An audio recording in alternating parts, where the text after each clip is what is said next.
Hi, and welcome to Exploring the Long-Term Ramifications of the SolarWinds Attack, an HMG Strategy Digital Roundtable.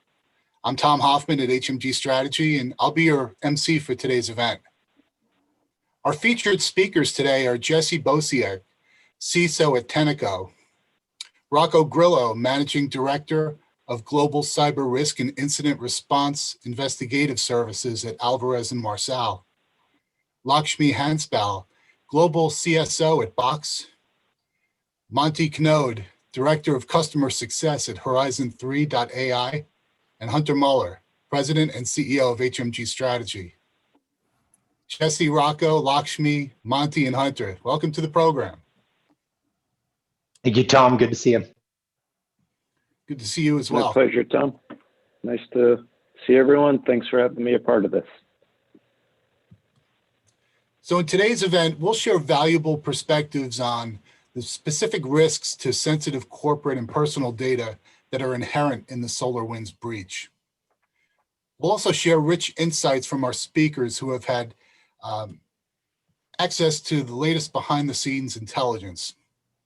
We'll discuss both the short and long-term implications of the breach for organizations, and we'll also dive into the recommendations for CISOs and security leaders on next steps they need to be taking.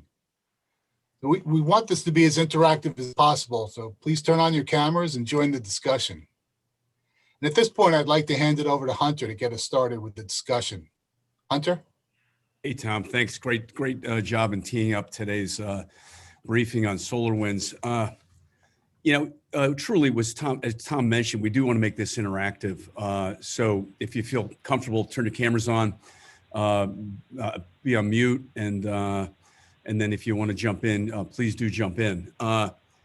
Like all of the work we do at HMG Strategy, it's all about you, the tech leader. We want to elevate your professional career ascent, giving you access to resources, to research, to people in a seamless, frictionless, speedy manner or way. And I think today's, the value of today's webinar here, our meeting, truly, I think it's going to deliver some amazing value because of the quality of the speakers, and very candidly, you all, the quality of the attendees, which is a direct reflection of the HMG platform network. We've been working with CIO tech leaders for over 30 years, up-leveling the game of the tech leader into the C-suite, into the boardroom, into the line of business. And I think now more than ever, every industry, every company is a tech company, right? We know it now, we're living it.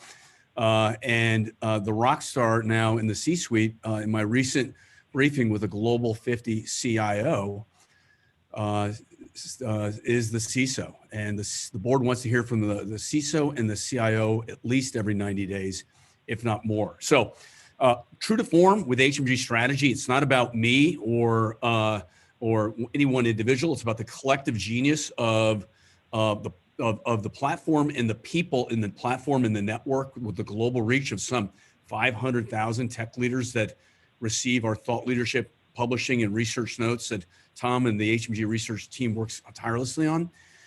I'd like to just turn it over to some of our attendees today and just say sincerely, quite openly, what would you like to get out of today? And then we'll get some opening comments from our panelists. Anyone specifically want to jump out and outline something? This topic's a huge topic. It's with unbelievable implications and follow-on effect for a long time with a long tail. Anything specifically you'd like to get out of this today's session so we can be certain to address it?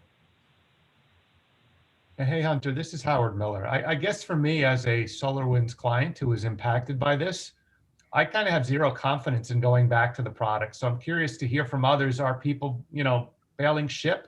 Are people going back? Are they just going back with trepidation? What's the confidence in the product and the platform going forward? Howard, great point. And Tom, please make some notes with these ideas, and let's be certain we address them throughout the session. Anyone else want to jump in? Thanks, Howard. Hey, Frank? Hunter, this is Brad. How you doing? Good to see you, Brad.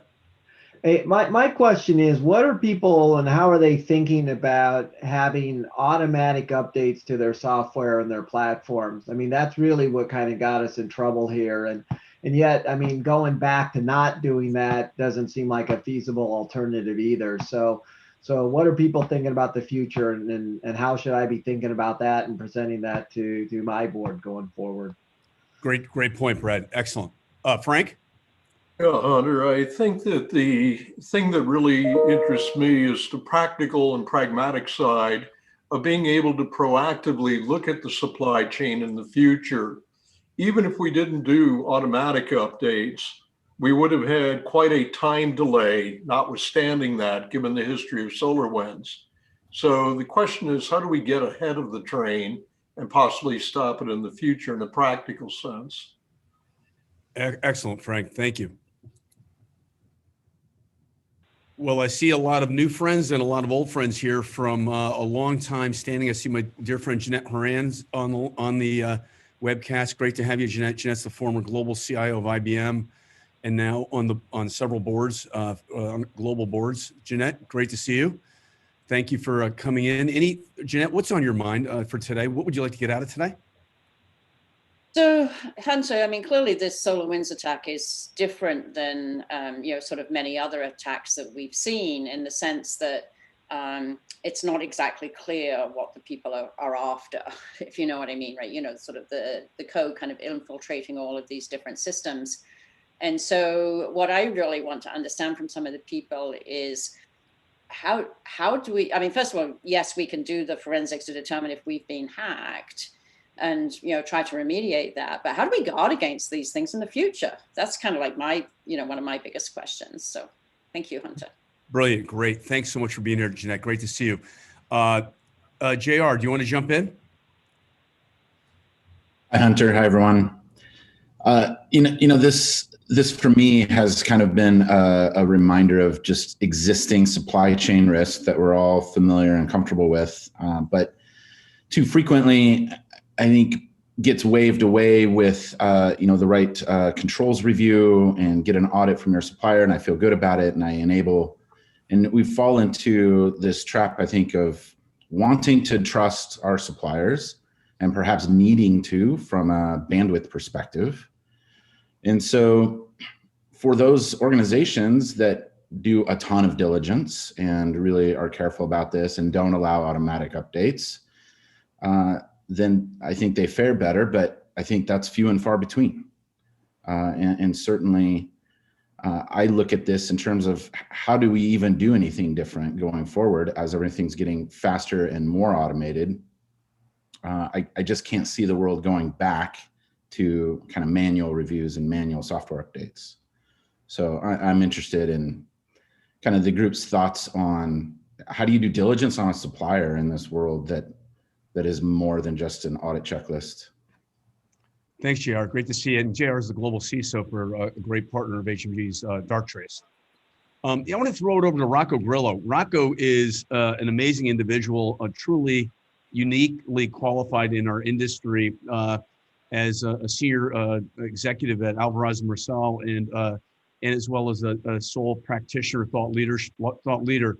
Rocco, when you think of the scope and scale of SolarWinds, the whole event, how do you put it in context in the history of breaches and the history of attacks, and how long of a tail potentially could it have? Sure, Hunter, that's a great question. And even when we were speaking last week, or while this was unfolding, trying to put a number on this, or a scale on it, if you called it like 1 to 10, I'm going to tell you not yet. But if you look at the magnitude of different things that have happened in the past, that are happening right now, it's incredibly significant. You don't need me or a CISO or an industry practitioner to tell you that, but you can just look at the very quality interest that's there.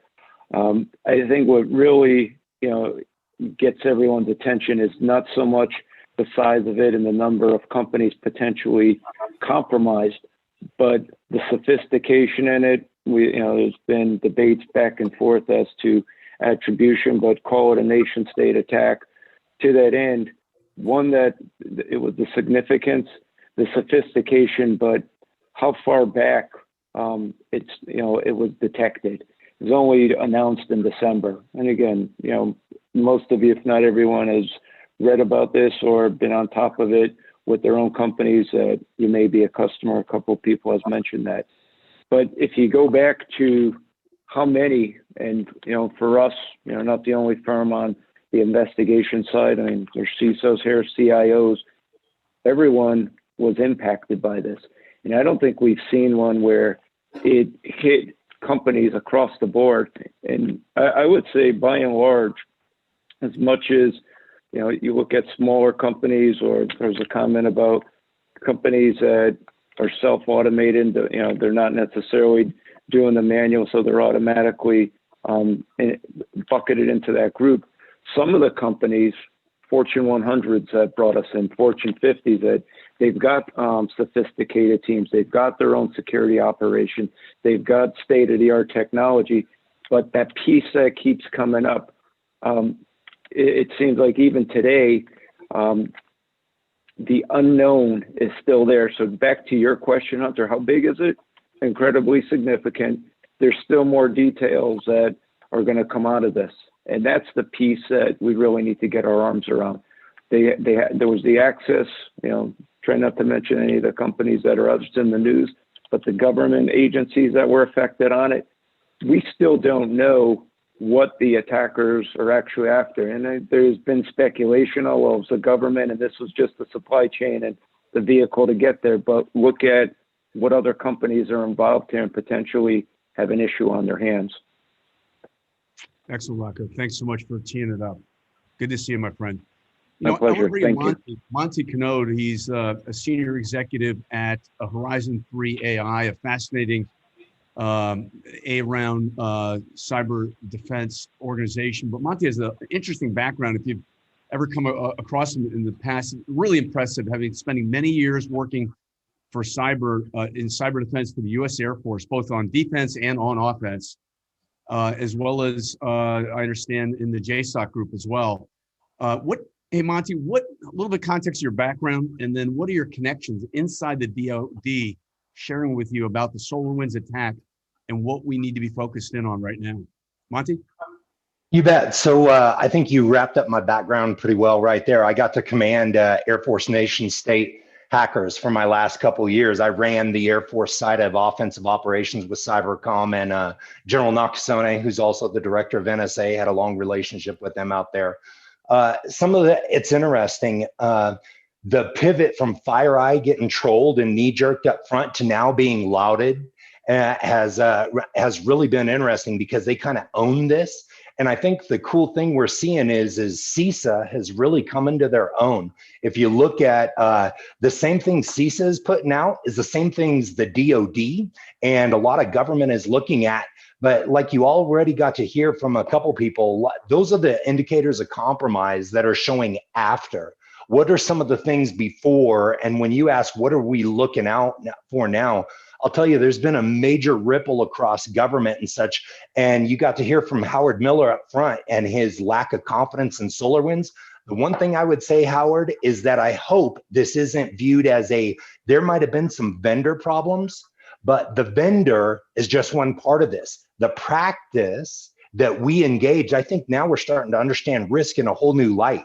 These pervasive and persistent credentialed agents that we give access to in the name of convenience, in the name of visibility across our networks.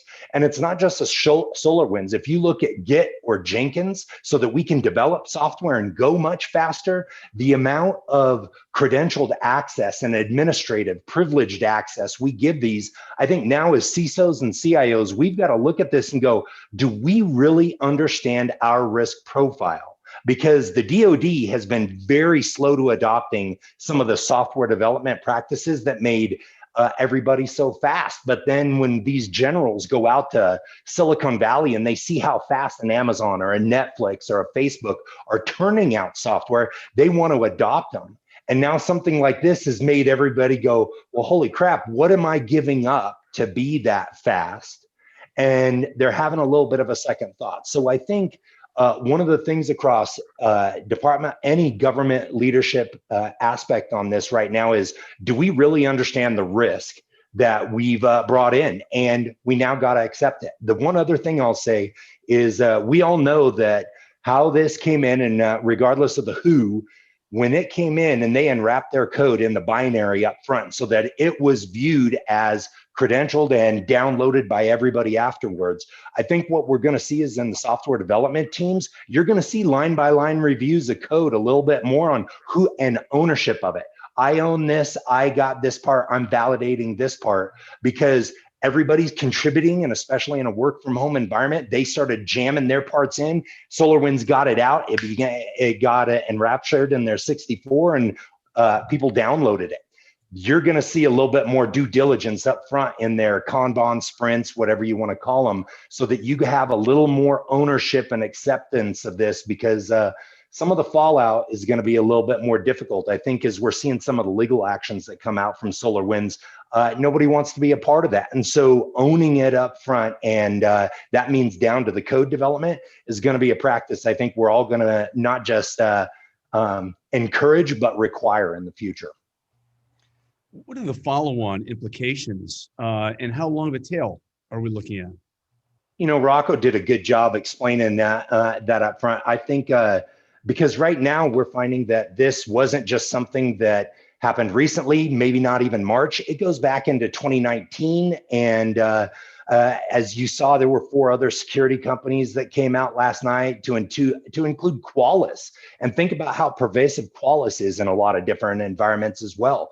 So when you talk about a long-term tail, the thing about Qualys and SolarWinds is that they have become a credential repo that we put all these credentials in so that they can have access all over, across DMZs, across subnet segmentation. And so I think what the long term is going to, you know, we can reset credentials, we can eradicate some of those and restart in the infrastructure, but really understanding that risk profile is going to be a long-term problem, let alone, you know, when people are reusing the same passwords and logins that they use for their Netflix, they're using at work. That's going to be a new practice that we're going to have some kind of way of not allowing, whether it's random generation in the company or not. I think you're going to see a lot of new practices come out of that, and you just might see new NIST standards and government regulation and supply chain risk that comes out from that as well. Monty, thanks so much. Great insights. Really impressive. Next up, I want to invite Lakshmi Hansball. She's the global CISO for Box. Lakshmi, great to see you, and thanks for taking time out of your busy day to be with us. Thank you, Hunter. Great to be here. You know, the last time we were together in person, we were at RSA. I remember having coffee, and you so impressed me regarding your business acumen, your creative mindset as an innovator and a business leader with the security layer or expertise as well.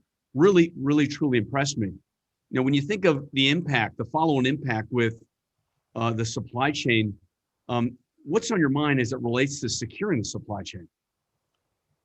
It's a great question, and plus one to Rocco's, you know, what Rocco said and Monty said. The way I think about it is every now and then the industry gets a wake-up call, and this is one of them. And with any wake-up call, there are more questions than answers. There are more unknown than data points. And then the long tail of the ramifications and impact, and some of the impact yet to be played out. Some of us see this in the past tense. I'm seeing this as present continuous and future as well, right? Some of the impact yet to be played out. That is what we are perceiving, sensing, and detecting today. And the way I think about it is it all points to, like, all roads of questions, of responses, of remediation lead to, not to Rome, but to supply chain resiliency. So, and what I mean by that is it comes back to 3 things as practitioners we continue to need to you know, keep up to date. The first thing is being brilliant at basics. There were questions on, is auto on? auto update on, good or bad? And do we place more onus and responsibility on the supply chain, on our third parties to do some of this detection? Some of the questions in the chat.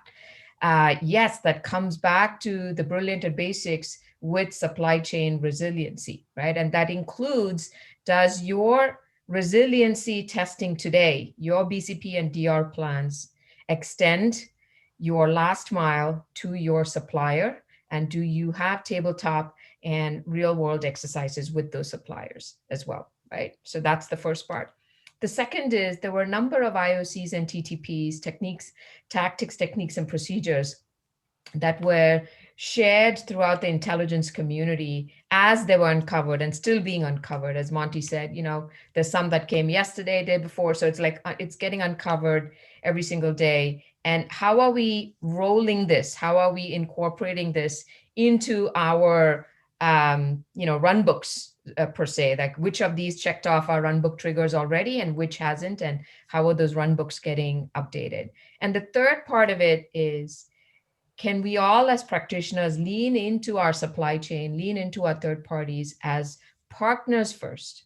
And what I mean by that is understanding where they need help, where they need that, the hands joining together in DR exercises, tabletop, real world, whatever that may be. So let's lean into our supply chain as partners first before as customers or providers in some way, right? So I think that's important. Every one of our, whether it's 3,000 suppliers we have or 30,000 or 100,000, it doesn't matter. I think what it matters is that, are we leaning into them as partners? Are we extending our resiliency testing into our supply chain? And are we continuously updating our run books on what we can monitor ourselves and share that intelligence across our suppliers and our community?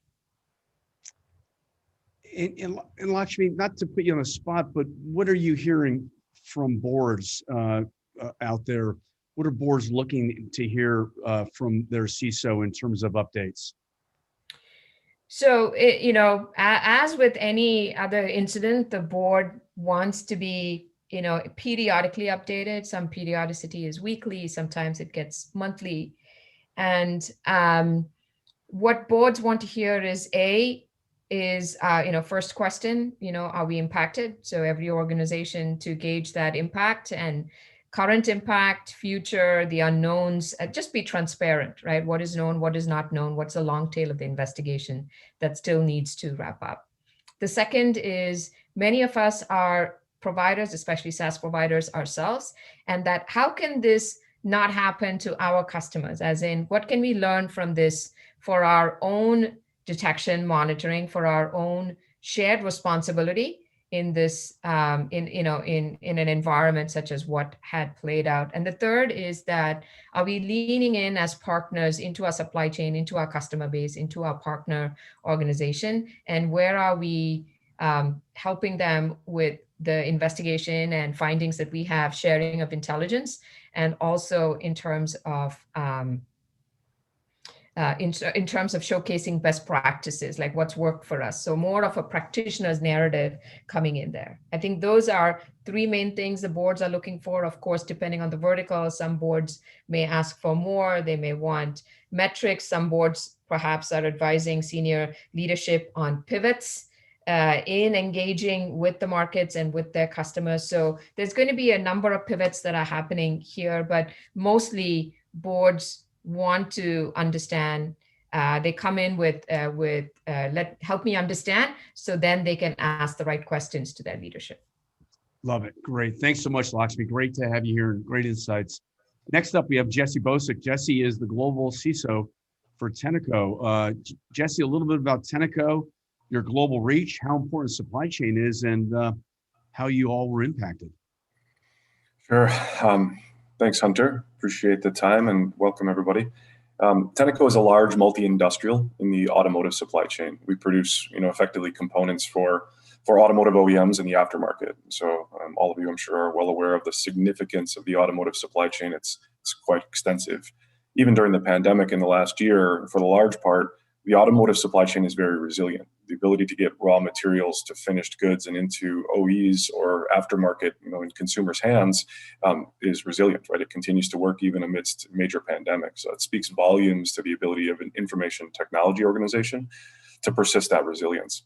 Tenneco did have affected versions of SolarWinds software. And thankfully, the malicious library had not been compiled or executed. And that was only due to the speed of our own maintenance schedules. Quite frankly, we had the affected versions, but never really put them into service. So by the time the hot fixes were available, we moved from not having it installed to having it patched and fixed, at least as effectively as we know it today.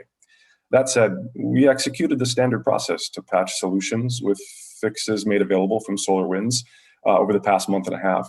Thankfully, FireEye also, to Lakshmi's point, released their full suite of indicators, right, which we loaded into our monitoring solutions as well immediately, and we continue to monitor. Further, as we continue to monitor threat intelligence and partner communications and the media as quick as possible to learn of the evolution of events, we also took stock of our own supply chain and upstream and downstream to really assess and mitigate business risk to our operational resilience. That said, we're missing a coordinated nation-state response. Frankly, these threat actors are sophisticated, and as a public multi-industrial, we don't invest in offensive cyber capabilities, and as a result, our response is commercially reasonable and acceptable. But frankly, what happens next remains still a bit of a mystery. And Jesse, how's it going? Well, I think overall, and at the end of the day, this event is another event, right? So we go through the process of, detect, respond, recover, and of course we patch and fix and, recover as appropriate. In this particular case, though, it's exposed to some really interesting things, right? I think the whole group of us are responding to two things at a macro view. We've spent the last 20 years enabling TCP, IP, and UDP, right? We wanted to make sure everything could talk to everything everywhere else very easily. Well, okay, we know that probably was maybe not the best design idea. So we're trying to unwind that now with zero trust. And I think everybody has a vested interest in zero trust original intent, right? The cyber community 20 years ago said, hey, look, minimum necessary by design. And that's an important conversation point, right? Now I think we have to scale that beyond the network at large and look at the supply chain as well for the same purposes. And to Monty's point, right, we have ultimately credentials for these systems and everything. And so it's probably time to unwind that as well now. And I think the points made earlier by Monty and Rocco and Lakshmi are sound in that supply chain resilience will come into light, and IT ERPs and ops management capabilities also now need to be assessed from a business risk perspective. But going well, Hunter, it's more things to do, quite frankly, add them to the list. Exciting times, right, Jesse? Yeah, for sure. A lot of hard work, I'm sure, over the past few weeks and month. Any of our panelists want to speak up, do a follow-up on that? Rocco? Hunter, I think off of what Jesse said, that theme on zero trust. And even when we get into third-party risk management, due diligence, many of the companies that we work with or companies that are even here today saw some of the comments that how do we go through vetting our third-party suppliers, our business partners? It's not just about checking the list and the whole idea of, I'm involved with an organization called the Shared Assessments. So I know a number of the people here are involved. They're an authority on third-party risk management. And if you're not familiar with Shared Assessments, the SIG, you're probably very familiar with that if you're in the third-party supply chain space. The approach there for years has been trust but verified. But I think in the blink of an eye, most companies had adapted to that zero trust, especially in the financial services space. But you can't help but turn that around now, and you've got to go with the verify then trust model, because even at that doesn't get us where we need to be. But if you listen to my three counterparts from Jesse, Monty, and Lakshmi, the things that keep jumping up, not just in this conversation, not just with the clients that we're working with, but the industry at large, as much as very easy for there to be a lot of finger pointing, thing that I can appreciate, including with competitors like FireEye, Mandate, but the government, the collaboration that's out there. And I think that is something that we need to see more of, not only on the side of, this is a nation state attack. We've seen all the stories and people, whether making it part of their political agenda or at the same time calling this cyber warfare, whatever the case you'd like to call it. But yeah, I'll raise my hand too. We used US CISA as a source for the IOCs that were being put out there, working with FBI and some of the threat intel groups that we work with as well. And I do have to say, in the middle of the holidays, there was a lot of collaboration. The other piece I'll put back to what Lakshmi had mentioned is, think about even our conversations, Hunter, with you, Tino, the board, some of the questions you throw, the executive team. This is no longer, we've said it for years, it's not an IT or an IT security issue. It's gotten the business's attention. It's gotten the industry at large, government, the public. So I think from that standpoint, I hate to keep calling it a wake-up call. It underscores the whole idea, the whole theme of you can outsource the function, but if you own you know who owns the risk when that third party drives it home. And I think a lot of it, we're not so much taking advantage of the situation, but with executives have to be involved with it. The board, I mentioned some of the larger companies that had engaged us just for proactive investigation. These are companies that have multiple SOCs across the globe, very mature and expertise on hand. And the piece that they were going down the road of when they had to look their CEO or listen, respond to their board, what else can we be doing? Doesn't mean just because you brought in a forensics firm that makes all the problems go away. People are looking for that additional due diligence. And those are the things that I think we're going to have to continue doing along the road. Thanks, Rocco. Hey, Nikki, you want to launch the results to the poll, please? That'd be great. And Tom, maybe want to address one of the questions? Sure. So one of the questions that came up, there have been a few that have been raised on supply chain issues, and this one's more contractual in nature. And the question is, will the SolarWinds attack and subsequent hacks push cyber executives to lead risk, compliance, and legal departments to advocate for monitoring of network activity and baking this type of work into master service agreements? Rocco, maybe we could turn to you first. Sure. I would say it's already there. We're not a hosting provider, but I will tell you, when clients are looking to onboard us, I've got that firsthand. The level of detail, the controls, IT and security, privacy controls that clients are looking for, those are the more mature ones. Unfortunately, it makes my day easier when a client says, here, just fill out these 10 questions. But I've been joined at the hip as much as my teams globally are client-facing. Our global CIO and global CSO, as much as they're great partners to me, the level of due diligence that I need from them in order to do business with a client takes it exponentially to the next level. And I think the point that I just mentioned earlier, absolutely executive teams, absolutely the boards are all over this, no question. So whether it's part of a contract, I think it's really risk management and it's the culture of the organization, because even to the extent you can send me as many questionnaires as you want, I'll put our internal, whether it's part of global CIO or CISO's team to answer the question. You really need to have that comfort from an organization to partner with a third party, I should say. Thanks, Rocco. Jesse, you want to jump in on that one? Yeah, a few thoughts. Thanks for that, Rocco. Ultimately, Tenneco has maturity as it relates to the contractual terms and conditions for the supply chain. I feel pretty confident that, I can look at any one agreement with our, upstream supply base and our downstream customer base. There's going to be reasonable information risk, right? Privacy and security terms and conditions present in those agreements. As a multi-industrial, though, what we don't have is the latitude to have call it an army of trust but verify or verify but trust folks that are looking upstream at those providers. Although, quite frankly, we're probably going to go through the motions of having to rethink the threat landscape as it relates to those third parties.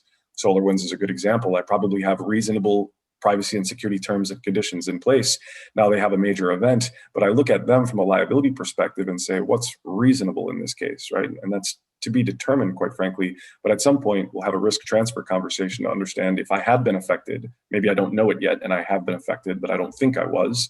Am I affected now? Do I have a right to claim, associated with using SolarWinds product? And I don't know that any of us can answer that, but that's probably going to be one of the linchpins as we pivot into the future. When I think about looking at supply chains now, and I think about zero trust and the fact that even in my zero trust model, I trusted my core suppliers, the strategic platforms that I need, right? Microsoft, Tanium, Splunk, for instance, right? ServiceNow, for instance. Those big platforms are kind of given a pass, if that makes sense, right? We trust them, we configure them. Of course, there's a commercial agreement in place, but now we want to be in a position to be able to do something more meaningfully. So as we continue to think through our risk landscape, we're looking at those strategic platforms in a more meaningful way, and that trust but verify will probably come into play in in some more meaningful fashion, I guess, simply put, Hunter. Excellent, great stuff. Lakshmi, you want to tag in there? Absolutely. And so we spoke about the last mile inclusion with supply chain resiliency, and I spoke about DR exercises, tabletop and real world extended to the supply chain. This is about the first mile problem.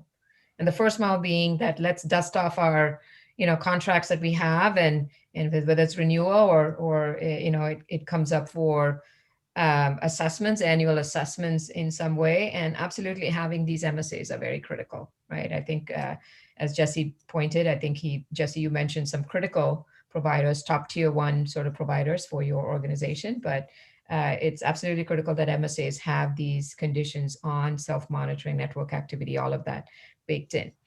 The other aspect of the contractual agreement is also with cyber insurance. So as you have E&O and cyber insurance together, make sure it covers your D&O, directors and officers, but also what level of coverage would you have as an impacted organization of such an event, or as a customer, or as that provider itself, right? So I think this is also a conversation when your cyber insurance brokers come to you, and as you are showcasing the magnificence of controls and adequacy of strength and everything in your environment, I think it's important to extend that to supply chain resiliency and ask them questions, ask them as to what they're seeing in the industry and what sort of coverage would be important to have for the risk tolerance and the fraud tolerance that is commensurate to your organization. I think those are important. The MSAs are important,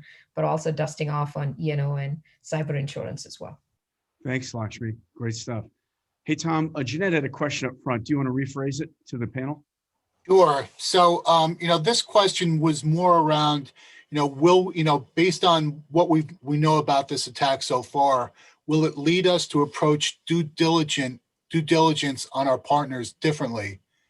Monty, maybe you can get us started with that. So can you restate that question just a bit, Tom? Because I'm not sure I understood it as far as with the partner side. Meaning, will we be approaching due diligence on our partners in the supply chain differently than we have in the past, based on what we've learned from the SolarWinds attack? You bet. And I think everybody spoke to this, especially Lakshmi, when it comes to the supply chain. And you got to hear from Jesse how they're much more mature. When I was a deputy CIO at U.S. Transportation Command, we started taking the NIST standards for supply chain risk assessment, and anybody can go out there and read the standards if they want to see what some of those best practices are. And just to start having third parties encrypt manifest data so that any packaging data, any kind of communications was going to be encrypted was painful. And we started working with the state of New York, and then they started passing some laws for that data encryption because we were concerned. I mean, nobody wants to know that their soldiers, sailors, airmen, and Marines, that their names and their PII is getting out there. And if we're transporting them on a Delta flight out of Atlanta into Abu Dhabi, we don't want that information getting out there because there's a lot of bad things that can happen from that. So when we start talking about that third party risk and understanding, I think some of that's going to also be our own, because we've got to understand, look, no SAST or DAST that we were employing local was going to stop this. EDR did not stop this. When we think about the capabilities that we've invested millions and millions in, it did not stop this. So you almost got to look at it on a scale of going up and down, knowing, hey, look, if we're a lower end hacker or something like that, does this stop it? But if you get into a nation state, we've got to have a couple fail safes so that data is encrypted. So even if they do get it, do I blockchain some of that access as well? What am I doing to make sure at this end so that even if that third-party supply chain risk fails, that I've got some answers in my back pocket. So when the board goes, hey, are you protecting the brand? We've got some answers that we can go back up with and say, yeah, so even if they did get in, I'm pretty confident that we could rebuild our infrastructure as code, wipe out all the credentials, re-implement policy, but the data, whether our intellectual property, our own or our customer data, is protected in a way that even if the third party didn't do their job, we've done our job at this end. And I say this on one last point here too. What we allow in what we saw from this hack, the C2 channels that went out from this, we are just now it's an indicator of compromise, and we can throw out all the IP addresses and domains. Man, those things can sprout up every day. And we can even, that's something that's almost untenable to try to fight. At our own end, whitelisting some of those things to include, and now we might have to open up the prospect of break and inspect. People are using, one of the things we found when the hackers started using Instagram as a man-in-the-middle attacks, but we're allowing social media. Nobody wants to stop that. So we'll allow social media from your corporate and all these other places, and that becomes a platform for some of these different attacks. So let me ask you, Tom, are we going to go at Instagram and Facebook as a third party when they are unknowingly hosting some of these things? Those are decisions that we've got to be realistic on and accept some responsibility on our own end to make sure that we're doing what we can, and we can't just poke at the third party and say you're not doing your own. Fair enough? Excellent. Thanks, Monty. At HMG Strategy, we've been working with tech leaders, CIOs for over 30 years, as I mentioned in my opening comments, around being a better, effective leader into the C-suite, into the boardroom, in the line of business. What's changed for you in terms of your leadership awareness, your leadership communication, your leadership style, and the courage to communicate quickly and effectively? Anything changed? Any learnings out of this experience?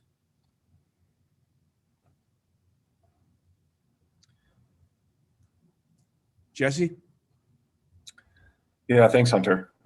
Yes, but it's an evolution, I think, quite frankly. Tenneco's CIO and myself, we keep open lines of communication with our executive team and our board and audit committees. Makes a lot of sense, right? Our communications and discussions, though, I think are not unique, but important to note that they're ongoing, right? Rather than a few times a year or non-existent altogether. As a result, we quickly assess the situation, and when an event is assessed as high risk, high impact, we communicate to our cyber crisis committee, comprised of members of our, executive team and the audit committee specifically. That includes a brief for key members and committee chairs initially, and as a particular event unfolds. And for those of you in public companies, there's an obvious disclosure obligation, right, that we had to be evaluated and an opinion concluded upon as well. As a matter of practice, though, we communicate broadly and create awareness and visibility out of an abundance of caution, generally speaking, and that continues to evolve. And specifically, because everyone in the world is a personal and professional information security bystander, right? And open communications are critical to socializing ideas, opinions, and conclusions. As it relates to the long-term impact, we'll continue to socialize our thoughts and our response as we proceed. I guess my comments would strongly encourage consideration for the relationship between your CISO, your CEO, your CFO, your GC are well aligned and with internal and external audit as well in the most meaningful way. That that group should ultimately recognize a text and a phone call from each other and be able to react quickly in totality, right? And so it's all about response. The last comment I would make, and look for the team here to provide some commentary if they feel strongly about this. The pivot around communications is also tied to a pivot around strategy, right? It's one thing to incrementally improve cyber through the course of time. It's another thing in the new world, right? And this really kind of cropped up last year to look at business risk and the landscape from a threat perspective, right? In a more meaningful way. Resilience comes heavily into play. And, the team has spoken about that quite a bit. The pivot, though, is not just the communication part. It's that we have an incremental investment strategy to modernize IT and continually improve cybersecurity capabilities from a commercial perspective. In addition, though, standing up a cyber crisis committee and doing so quickly, because ultimately you're going to have to react and respond, I think is already a decision that's passed us. But that crisis committee, to Lakshmi's point, needs the appropriate cyber insurance coverage, needs the appropriate the appropriate folks on that committee, needs the right incident response retainers, the right recovery partners, and you need to practice, right? Test it on a regular basis, because a lot of these concepts will be new to folks. So I'm preaching to the large choir here, I think, in this particular vein, but we didn't have the time to wait for modern IT to complete its evolution. I have to have a cyber crisis capability today because I might have a very bad day. And I need to make sure that this team and this company and its board and executive team are aware that we have the right resources ready to limit that exposure to the most narrow window possible from a liability perspective. And now also scale that to the supply chain and its resilience as well. So I'll pause there and let the team react.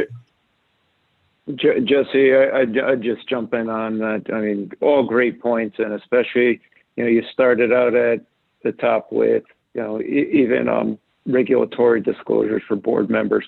You talked about, the preparedness and the crisis management, and Lakshmi, it's called that cyber resilience. That's a term that we don't hear cybersecurity as much as cyber resilience, and it's not the end of the world if the attacks happen.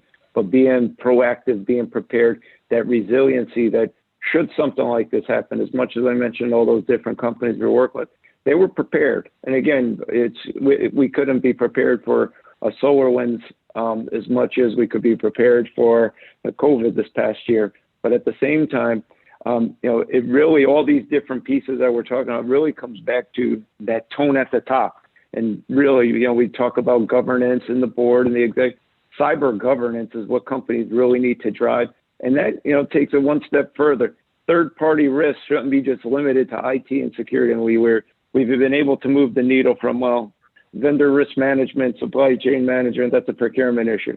Well, we finally got to the point where we see the risk management. Now we've got it at the executive level. We've got it at the board level. And when you take on new technologies, this is another point I wanted to jump in for you, Jesse, when you were talking about what Tenneco does and the automotive industry, the supply chain. Not once do we talk about financial records or healthcare records or credit card data. This is about a manufacturing company, and it's not about compliance. Yes, compliance is important, including fiduciary responsibilities of board members for public companies, likewise securing regulated data. But the point that continues to drive here is the risk management, knowing our most critical assets. And if there's the exposure, whether it's an external attack on our company, insider attack, malicious, or someone doing something unknowingly, or that third party, having the plan and being able to address this, like your last point on communication, the tone at the top. IoT is another technology companies are driving. How many people on this call can raise their hand and say IoT is part of your third-party risk management program? There's still companies trying to get up to speed on it. Then you get into third and fourth party risks that come out of that. And really the way to capture that is with that tone at the top, starting with the executives and the boards. Thanks, Rocco. And Frank, you had an interesting point in the chat. I think the area I'd like to pivot off of is getting all your key stakeholders on board, right, Frank?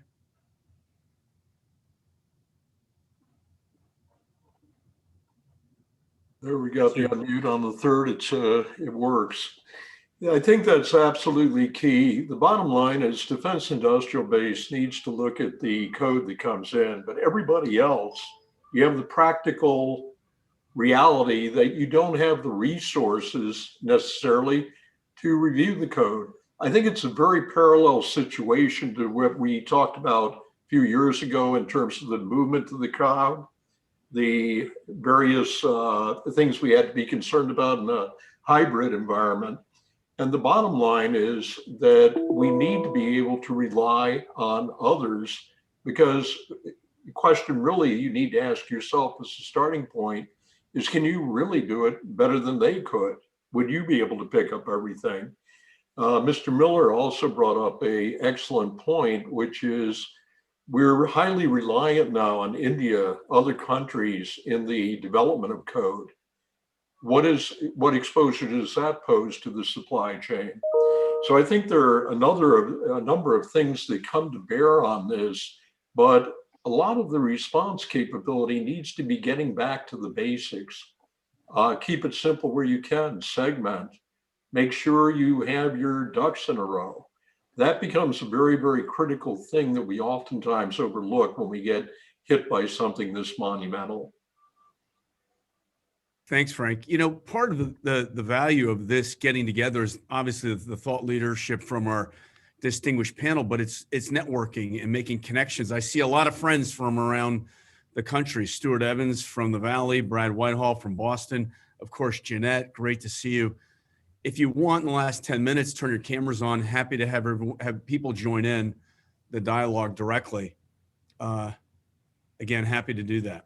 There's one other pattern that's also happening, Hunter, in addition to, we talked about the first mile with supply chain, is also board composition. There are organizations that are looking at their boards and seeing what else do they need? What other, I mean, in addition to fiduciary responsibility that all public board members have, the composition on not just remit these board members may have had in the past, but just that thought leadership and what are some additional skill sets that are needed at the board level. So there are organizations that are looking at it both from the consumer side, so consumer of such services, but also on the provider side.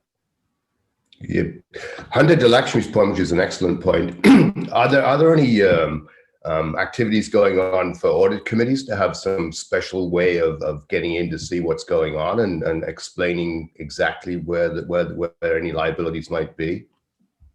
One of the, so for me, ERM and so enterprise risk management and the line of sight into our top 5 risks into we track risks across 11 different categories, but our top 5 being primary focus with the audit committee has always been the line of transparency with which practitioners need to engage with the board. But I know that, from peer practitioners and, peer group therapy that you lean onto, we're hearing that more and more audit committee and the chair of those committees are asking for that line of transparency within the supply chain, but also with our own due diligence on third-party evaluation all the way. There's the entire Kanban process, starting with sourcing, with legal, with security compliance, assessments, and as I said, the last mile of it, which needs to be resiliency, right? So tabletop and DR exercises. So I think there is now an appetite and hunger for line of transparency around that with the audit committee. And the second is with respect to the prioritization investment. So many of us are embarking on a new fiscal year, if not already. So what are some prioritized and guided investments we're making for gaps uncovered or remediation activities that were pinned for completion on this year? So just making sure we can give them a more macro level, bird's eye view on how that remediation is playing out within the organization. Can we spin it around at the other end of the spectrum? What's going to happen with open source software that people are starting to use in a big way, particularly in artificial intelligence, machine learning, and data engineering? Great question. On.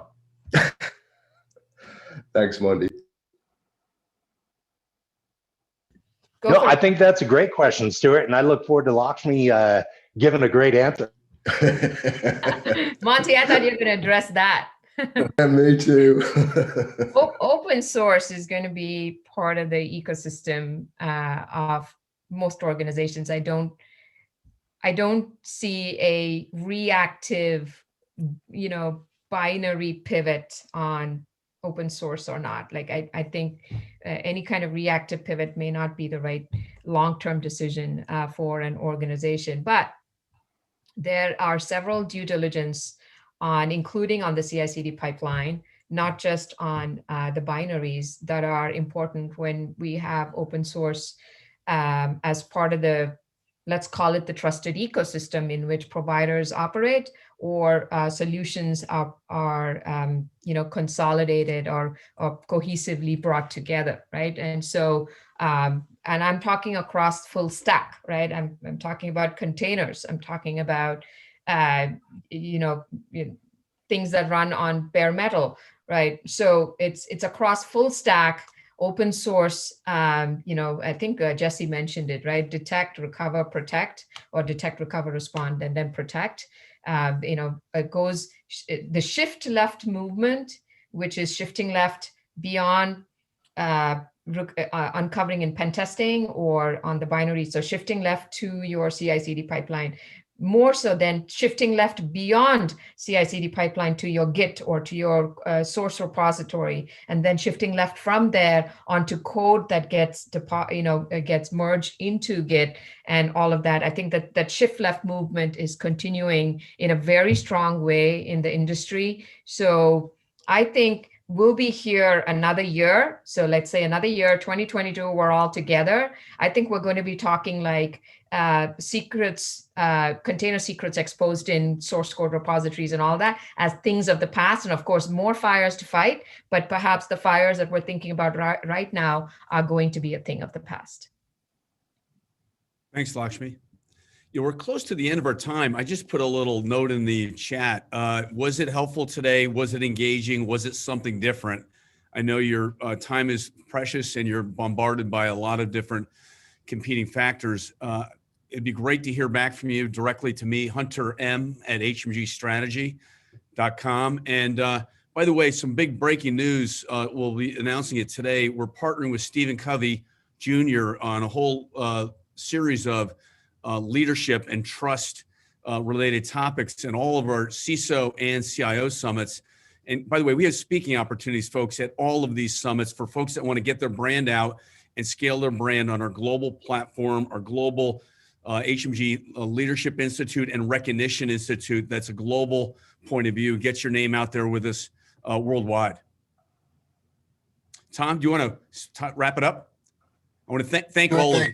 Thank the panelists, Lakshmi, Monty, Jesse, great job. Rocco always delivers. Really, really appreciate it. I propose making this a monthly reoccurring call.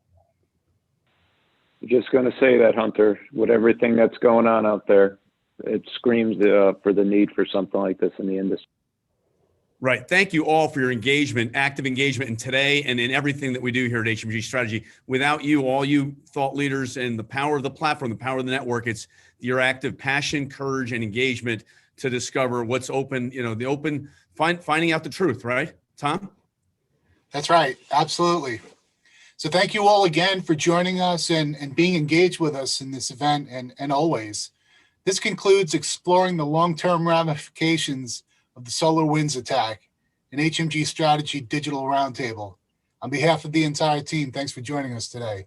And we look forward to seeing you at our next event.